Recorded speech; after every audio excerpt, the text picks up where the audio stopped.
ప్రపంచ చరిత్రలో మనకు తెలియని ఎన్నో రహస్యాలు దాగి ఉన్నాయి. ముఖ్యంగా భారతదేశ చరిత్రలో అస్సలు ఊహించని నిజాలు, సముద్ర గర్భంలో దాగి ఉన్న ముత్యాల్లాంటివి. ఢిల్లీలోని సుప్రసిద్ధ ఇనుప స్తంభం కేవలం తుప్పుపట్టని లోహ అద్భుతం మాత్రమే కాదు, అది ఒక ప్రాచీన ఖగోళ క్యాలెండర్గా కూడా పనిచేసింది.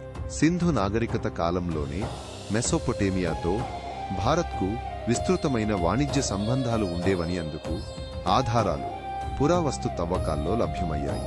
ఆఫ్ఘనిస్తాన్లో కనుగొనబడిన ప్రాచీన బౌద్ధ స్థావరాలు, మెస్ ఐనాక్ వంటివి భారతీయ సంస్కృతి మతం ఎంత దూరం విస్తరించాయో తెలియజేస్తాయి.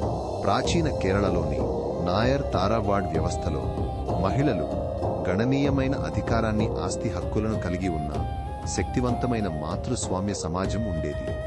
మధ్యయుగ విజయనగర సామ్రాజ్యం నాటి ప్యారిస్ కంటే పెద్దదైన ఒక విస్తారమైన మహానగరమని విదేశీ యాత్రికుల వర్ణనలు వెల్లడిస్తున్నాయి. హరప్పా నగరాల్లో రోమన్ల కంటే శతాబ్దాల ముందే అధునాతన పారిశుధ్య వ్యవస్థలు, విస్తృతమైన మురుగునీటి పారుదల, ప్రైవేట్ స్నానపు గదులు ఉండేవి. ఆధునిక నగరాలకు దీటుగా వేల సంవత్సరాల క్రితమే ఇటువంటి వ్యవస్థలు ఉండేవంటే ఆశ్చర్యమే కదా. మాలిక్ అంబర్ అనే ఇథియోపియన్ బానిస దక్కన్లో శక్తివంతమైన రీజెంట్గా ఎదిగి మొఘల్ సైన్యాలను చాలాసార్లు ఓడించాడు. 18వ శతాబ్దంలో భారతదేశంలో నిర్మించిన జంతర్ మంతర్ వంటి ఖగోళ వేధశాలలు ఆ కాలపు ఉన్నత స్థాయి గణిత, ఇంజనీరింగ్ నైపుణ్యాలకు నిదర్శనం. కేరళలోని పద్మనాభస్వామి దేవాలయంలో ఒక రహస్య గదిలో శతాబ్దాలుగా ఎవరూ తాకని అపారమైన ప్రాచీన నిధులు కనుగొనబడ్డాయి.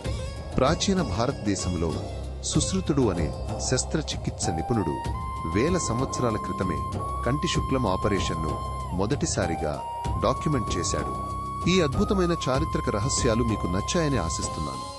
మరిన్ని ఆసక్తికరమైన కథనాల కోసం మాతో కనెక్ట్ అయ్యి ఉండండి.